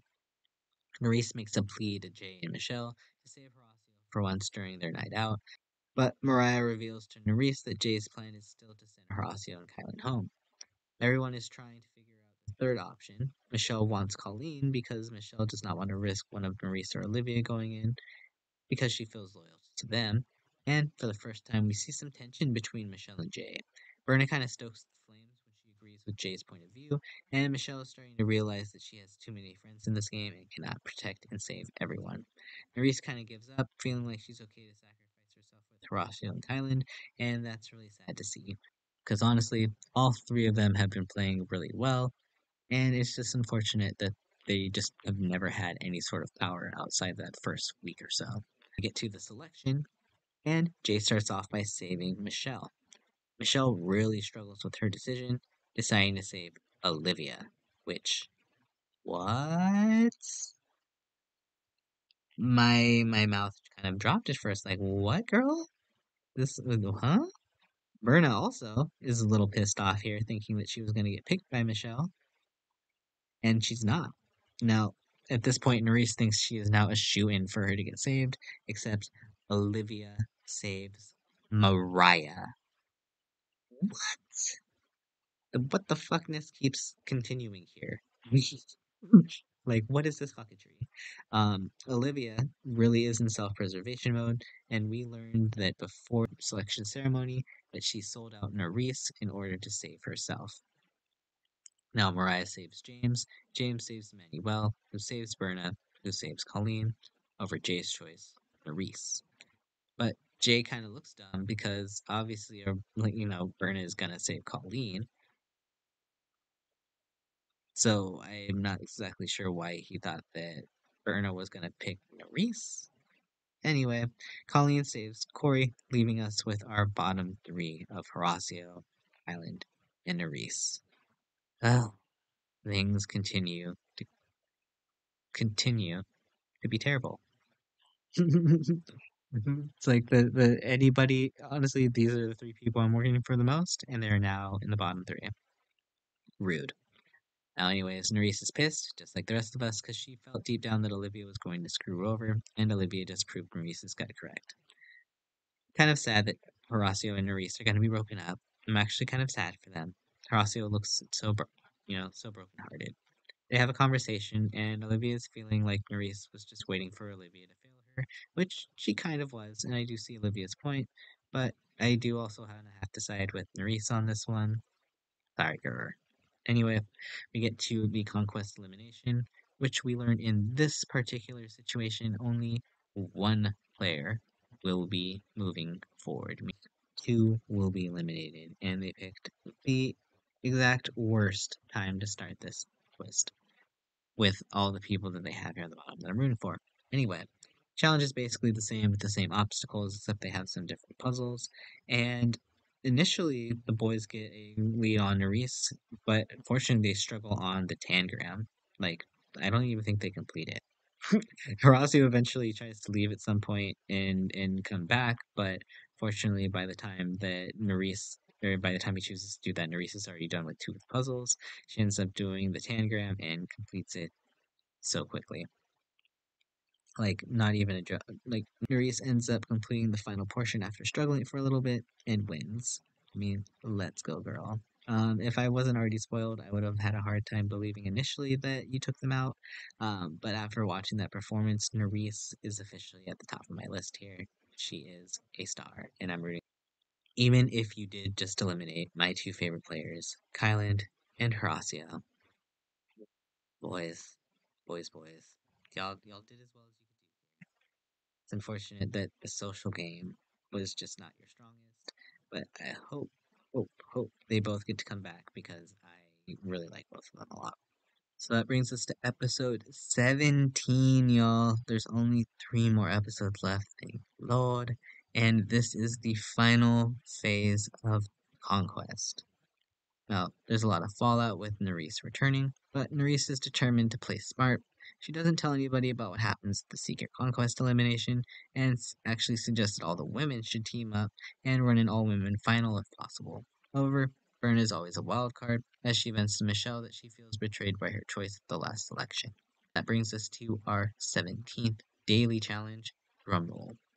Players begin on a rolling drum above water, holding onto a rope, and attempt to stay on the drum as long as possible.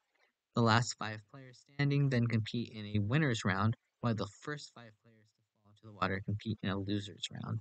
The last player standing in the winner's round wins the challenge, while the first player to fall into the water in the loser's round is eliminated. In round 1, Olivia goes down first, then Michelle, and Colleen. Mariah goes down, and only one person is going to be left for a little while. Final spot goes to Emmanuel, meaning that Berna, Corey, James, Jay, and Reese will be competing in the winner's heat. Now, Berna looks like she does this every day. She actually says she works in a circus, so not surprised that she does well here. Corey ends up being the first person eliminated out of the winners group, then Reese, then Jay. It is just down between Berna and James, and Berna ultimately wins the challenge. So let's go, Berna, finally taking control here. Now, in the losers bracket, we have Colleen, Emmanuel, Michelle, Mariah, and Olivia. Michelle decides to go pure upper body, while everybody else tries to run on the barrels. Mariah and Olivia are kind of all over the place, so it does make me question what will happen here, but eventually it does come down to time, and Michelle just cannot go full upper body. She eventually lets go, and unfortunately, Michelle leaves the game in 10th place. I was rooting so hard for Michelle. I just really wanted to see her make a final. I was just, she plays such a good social game, regardless of whether or not people want to say that's part of the challenge. Her social game is on point. She literally never went until one elimination until she was forced to by Cara Maria, and then she beat her. So I would have been very happy to see Michelle win. Unfortunately, she goes out when she does, but I'm sure we'll see Michelle back. Hopefully, next time with a victory. It's also kind of ironic to me that as soon as Berna wins a challenge, Michelle is the one that's eliminated, so we can never see what would actually happen here with Berna's relationship with Michelle because we were kind of teased on it all season. And I really wish we would have got to see the opposite happen with Berna being in control a little bit earlier here. Um, Anyways, Berna will start the safety chain and we get some time for them to deliberate. In the meantime, Jay and Nerys are trying to figure out what the relationship is, given they're the only two members of the Fantastic Four left, but they aren't talking game to each other either. Corey uses his prior relationship with Colleen to his advantage here, as they kind of plot in order to keep them both safe. Berna is considering the all-female final, but she's also very close to Emmanuel and James and has been the whole game, so it sounds like her goal is to protect all of these people, which kind of leaves James, Mariah, Nerys, and Olivia. Berna warns Jay that he's going to have to make the final decision, and he could save Nerys. She really hopes that he saves Mariah. In order to sway his opinion, Berna has Colleen reveal a conversation she had during episode 13 when Nerys, where she was actually trying to rally votes against Jay when he was vulnerable against Kylan. Jay confronts Nerys about this conversation and says that he cannot save her, causing Nerys to go off on Colleen, who said that she was the one who switched up on Jay first. But Colleen, being the mole, never exposed herself, so this looks pretty bad on Nerys. So we get to the selection, and Berna saves Corey. And we get a flashback to Berna joining the conversation with Corey and Colleen that they will all be working together. Corey then saves Colleen, who saves Emmanuel, who saves Jay, leaving exactly the four people left that we thought: James, Mariah, Nerys, and Olivia. Jay gets the final save, and according to Berna's wishes, saves Mariah. But there's this funny moment here where TJ calls out Jay for not picking Nerys because he cried last round when he wasn't saved. Like, TJ, he's just kind of hilarious, actually. I kind of love that TJ does not put up with bullshit. If he sees something stupid happen, he will call it. So that means James, Nerys, and Olivia will be going into this episode's Conquest elimination. Once again, only one person will be returning, and it will be the same format where they will have three puzzles to do, and they'll have to complete a physical obstacle first. Now, James goes to a station. So initially, the girls decide to work on a slide puzzle first, while James goes to do another station. Nerys finishes her slide puzzle pretty quickly, but Olivia struggles. Nerys goes to the station that James gets done, and gets done pretty quickly, while James goes to the station that Nerys is on, or Nerys was originally on with the slide puzzle, and struggles. This slide puzzle, y'all, taking everybody out. Nerys literally gets to her third section, and we look back, and they're still trying to get the slide puzzle. Like, once again, there is no contest here. Nerys is hella impressive in these challenges, easily wins her second elimination in a row, meaning that Olivia and James will leave the game in ninth and eighth place right before our possible final. I gotta say, even though I think logically I would think that Corey or Emmanuel at this point would probably be the winners just because they seem the most overall fit in a lot of the categories, I am so pulling so hard for Nerys. Her story has been so good, and something about the edit just makes me feel like they're really rooting for her here too. So at the start of episode 18, when we're down to our final seven, and it really is the beginning of the end, and I'm really, really rooting really hard for Nerys here. And again, our final seven is Berna, Colleen, Corey, Emmanuel, Jay, Mariah, and Aris. Now they're out clubbing following the last elimination, only to be surprised by TJ, who congratulates them on making the final. The next morning, they have a meal where they are surprised by letters from home. Emmanuel gets emotional because his letters from his girlfriend, and apparently she's unaware of everything that happened between him and Colleen. Meanwhile, Berna is heartbroken because she was hoping to have a happy letter moment from her family like the others have, but her mother didn't write her. Maurice feels the only female threat to her at this point is Colleen, while Corey feels his biggest threat in the competition is Emmanuel. We learned the final will be split into 3 different stages, just like the game. We meet with TJ the next morning, and we learn the final will be split to 3 different stages, just like the game. First, they will complete control, where they will work as a team. Next, they will work in rotating pairs in the chaos phase. Finally, they will compete as individuals in the final conquest portion, and after 26 miles of terrain covered, we will have our next challenge champion. Now, TJ explains how the college phase will work. Again, they will work as a group to complete a challenge. If they are successful, the prize pot will remain at 356,000. Otherwise, the prize pot will be reduced by $16,000. Their control challenge. Each group member must consume a drink made of tuna, beetroot, and mayonnaise. Then, working collectively with a time limit of 60 minutes, the group are tethered together and race to a fortress where they must search for 19 chests containing colored ropes. After finding 3 ropes of the same color, or the 9 matching ropes in a special golden chest, one player disconnects from the group and returns those ropes to the start. Once all players return to the start with their ropes, the group must connect the ropes to the poles to form a symbol.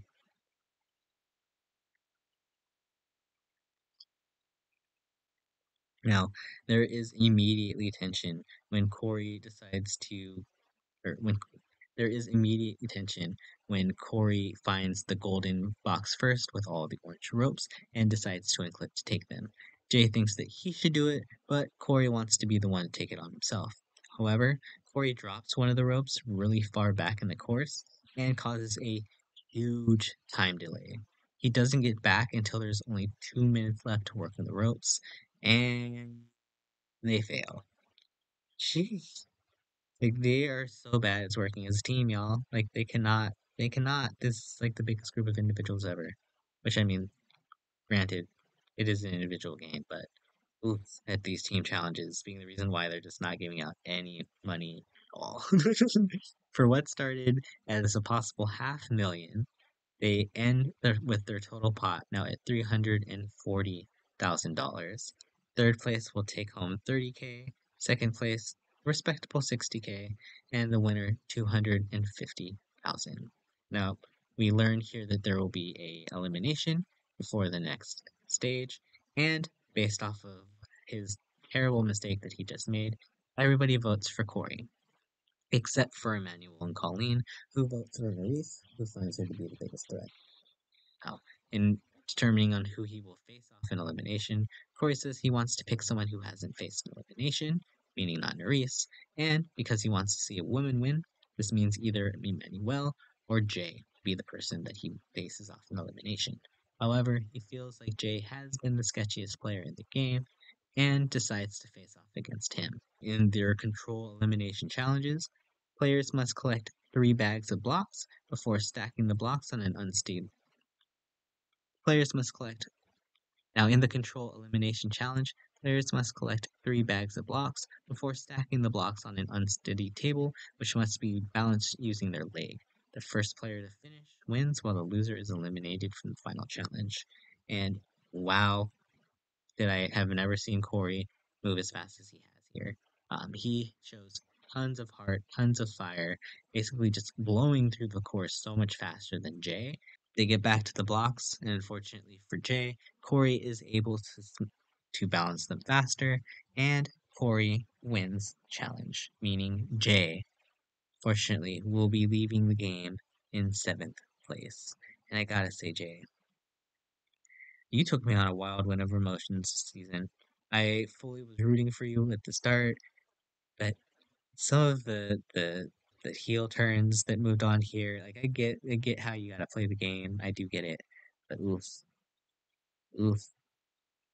that wasn't a cute look on you, Jay. I feel like you might have burned a lot of bridges with a lot of these new people. Hopefully it doesn't hurt you too much if you were to ever come back on another season here. Um, But I do ultimately respect the fact that you were able to keep yourself out of an elimination for how many episodes? 17 episodes? Not bad. Not bad.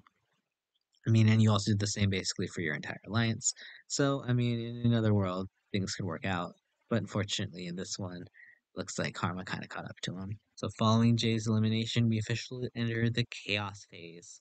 In this phase, players will compete in teams of 2, which alternate at each of Players compete in teams of 2, which alternate for each checkpoint, for a total of 5 timed checkpoints along the trail. They must entangle a rope wrapped in a spherical cage, bring the rope past the finish line, then roll the cage past the finish line. In another checkpoint, paddle a kayak around a buoy, and return to shore before using a geometric puzzle pieces to create a given image. In a third checkpoint, they must answer a trivia question, swing a hanging chest with the correct answer on it against an overhead saw to release it, and then transport the chest to a designated point. They will repeat this process for a second chest. If they answer incorrectly and saw an incorrect chest, they must take that chest, which is heavier, to the designated point instead. In a fourth checkpoint, each team member must consume 3 jalapeno shots, a lamb brain, an eyeball soup, and a stomach lining surprise dish. Ugh. Ugh, these eating challenges. Ugh. And in the final checkpoint, each team member must consume a drink made of tuna, beetroot, and mayonnaise. Again. And then must unravel and release 2 hanging bags of balls from an overhead structure. After each team member must hold up one side of a bumpy track, align the track, and roll a ball down the track to have it land in a box at the end. Now, in every checkpoint, it seems pretty clear here that Emmanuel is coming up first in pretty much everything here, so much to the point where there is really no question. Emmanuel is the solid winner of the chaos portion of the challenge, and it's revealed that he will have the sole decision to send one player into elimination. It has been a, it has been a long, long, long, long, long road to this point. But we're here, and we will now determine our new champion. So we begin the finale with Emmanuel's decision, and he sadly picks Nerys to go into elimination based on the fact that she is the only person that he's not currently working with. So that means we go to the draw, and everybody's name is included in this draw other than Emmanuel, plus 2 chaos picks. But she draws Mariah. Now, they go into a puzzle competition where they basically have to fit a bunch of cubes into a box perfectly. First person to fit all their cubes into the box wins. And honestly, it's not that exciting. And it's pretty par for the course so far at this point for these eliminations, that they seem very quick, to the point, and just not that exciting. Like, I miss the old physical challenges here at this point, and you could definitely feel the lack of the intensity here with just the but eventually one person gets it right faster than the other person, and that person is Nerys. So let's go, Nerys, on your 3rd elimination win. Let's go. But sadly, that means Mariah is out in 6th place. Insert witty banana joke here. Now TJ leaves for the night, But he leaves them with a task for the night, meaning they actually can't sleep. They have to remove a bunch of tiles from behind a mesh grate, like on Big Brother. First three people to remove their grates, or remove all their tiles from behind the grate, will then get their choice of a comfort item to use for the night, but they still cannot go to sleep. Now, Nerys gives a very inspirational confessional about how she is inspired to beat everybody, and she does so. She ends up choosing to sabotage Colleen because she was never with her, even though Nerys supported Colleen throughout the game, and then takes the blanket. Emmanuel finishes second and takes the pillow, followed by Berna, who gets to take the chair for finishing third. And then Corey finishes fourth. Although sabotage, Colleen stays focused and completes her task at 3:45 in the morning, and eventually they all become delirious as they have to stay awake until the next day. Like, that's kind of crazy. I will say the hardest part about this is definitely the sleep deprivation. I definitely don't think these challenges are that difficult, but if you're doing it on what, now going 36 hours straight in a challenge, that's kind of insane. But he makes it through the morning though, and they begin the final phase, the Conquest phase. And in this challenge, it consists of 3 checkpoints. The first player to finish all 3 checkpoints and cross the finish line is declared the winner of battle for a new champion and receives $250,000. Second place would take $60,000 home, while third place takes home $30,000. Now, to begin the Conquest Challenge, players swim 2,000 meters to an island where they race to complete 3 checkpoints before crossing the finish line. Colleen seemed the most worried because she timed out during chaos, so she needs to give it her all. Emmanuel ends up getting to the island first with a really good lead, followed by Colleen, Corey, Berna, and Nerys. However, Nerys passes Berna on the run to get to her supplies as they get to the first checkpoint. Now, the first checkpoint, players have to race to the top of a 700-foot cliff before consuming TJ's energy drink. If you remember, it's made of the tuna, beetroot, and mayonnaise combination, which sounds amazingly disgusting. And once they complete it, their time stops. Afterwards, after all the players have completed, they will then rappel down the side of the cliff in the order they finish the drink and solve a tangram puzzle at the bottom, or time out after 15 minutes before being able to proceed to the next checkpoint. Now, Berna is super upset to have to drink another energy drink, thinking she's going to throw up all game. She starts to break down, causing Colleen to feel like she's playing a victim. And honestly, I don't know what we would have done here without this moment because I'm so happy for Berna, just because she started the season as just a hot chaotic mess, and she's ending as a hot chaotic mess. But I would not want it any differently, and I totally see it because this shit is some intense stuff. So the fact that they're putting themselves through it and they're not, melting down so much more than what they're doing here, credit to you. Speaking of meltdowns, we get to the rappel, and then Corey starts to have a massive freak out, which is kind of like, girl, get it together. He starts saying that he's not gonna do it, and I'm just kind of looking like, what? Like Corey's been talking a big game this entire time, how he wants to do it for the gays, and I'm just like, Corey, you're not gonna wimp out at the last second. Like, don't do it, girl, don't do it. TJ shows me why he will always be one of my favorite hosts of all time, where he has this really nice moment where he tries to get Corey to go and he says things like he'll save Corey if he gets stuck. I'm just like things like that. Like TJ's giving me everything right now.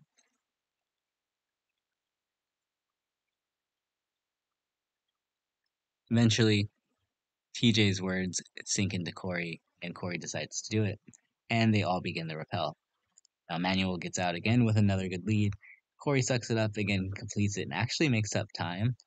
Colleen and Nerys struggle a little bit on the cliff and lose a little bit of time. Eventually, puzzle becomes the great equalizer, as always, as everybody makes it there except Berna. Manuel gets out first, followed by Colleen, while Nerys and Corey struggle. Now, at the second checkpoint, players must consume another energy drink and then dive under a cage to view an answer key with the names of the former champions of the challenge and recreate the answer key on shore. Colleen is determined to catch up time on Emmanuel. She's a certified scuba diver, but Emmanuel is determined to win to allow his mother to return home to Romania. Eventually, Nerys and Corey time out and move on, leaving Verna behind. Nerys starts to have doubts immediately, thinking that she can go into the ocean, but she's also determined that she can do it. Emmanuel completes his underwater puzzle with no issues and continues his lead. Berna eventually times out her puzzle and gets to move on to the underwater puzzle.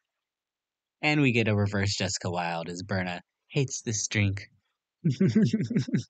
Kind of just want to see the dichotomy of the I love this drink versus Berna's I hate this drink. And then we get to hear her throw up for a few minutes, which always fun. Thank you, Berna, for giving me life in this finale again here.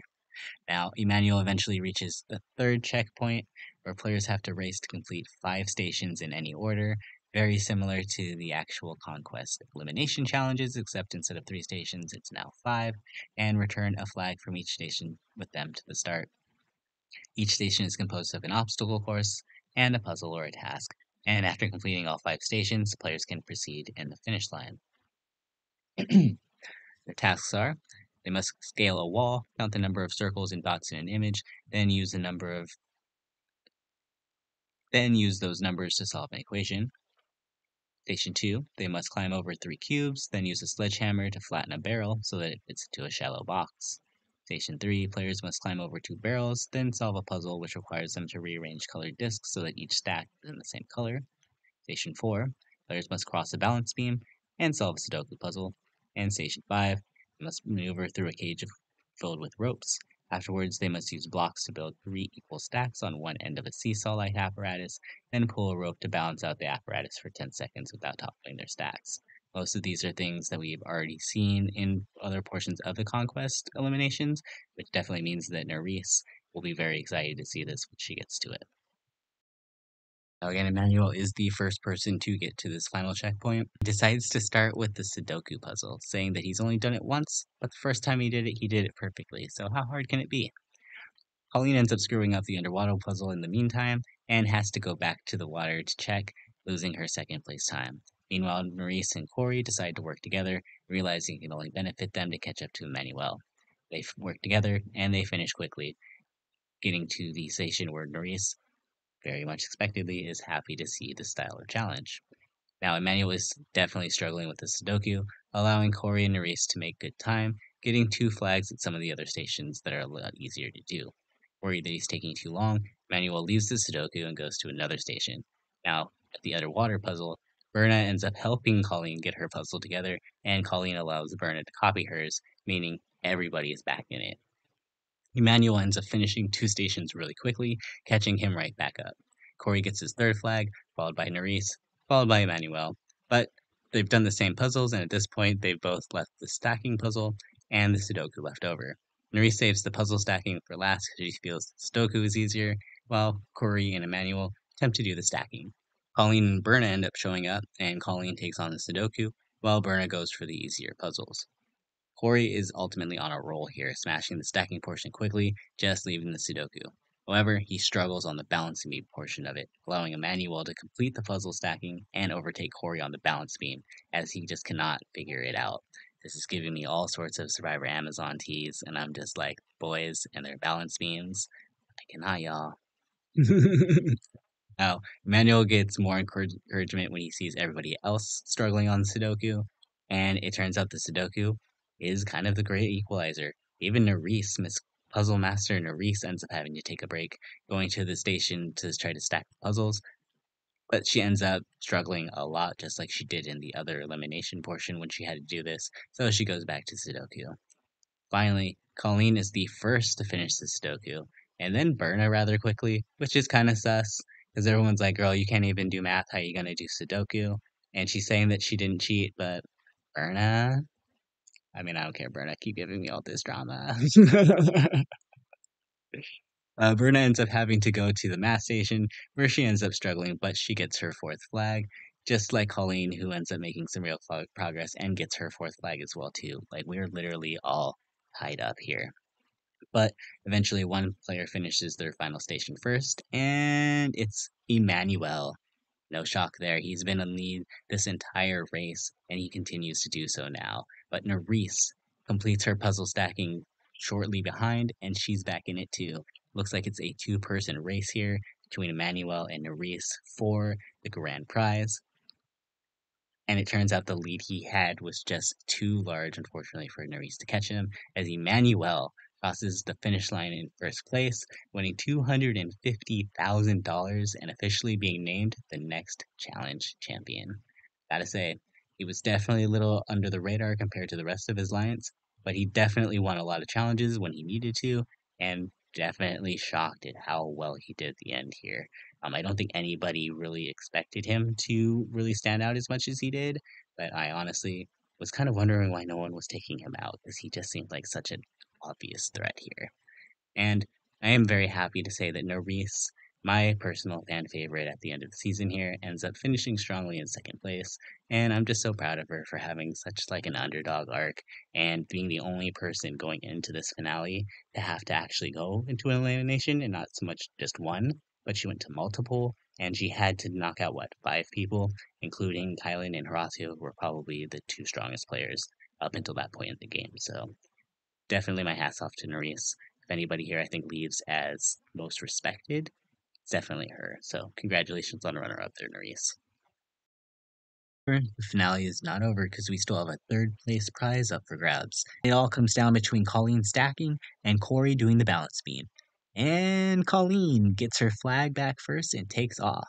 After a montage of attempts, Corey finally crosses the beam and takes off after her, determined to pass her. However, she's too far ahead, and Colleen secures a $30,000 third place victory.